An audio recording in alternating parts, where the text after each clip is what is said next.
So here is the turret installed on the Schaublin 102, and I can show them, and I installed some of the tooling, and now I can show the movement.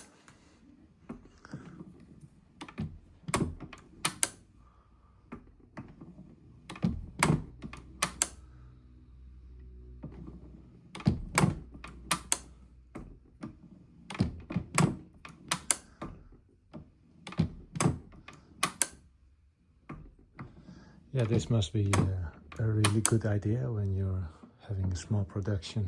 Do it like this. Here's a possibility to rotate it by hand.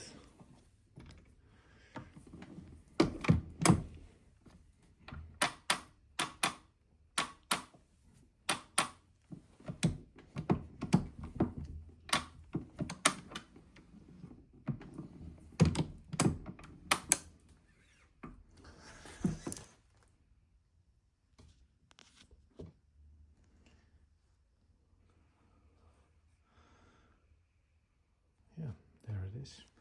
Okay, yeah, what more to say here? Of course, you can adjust the end stop for the different positions. And yeah, thank you for watching.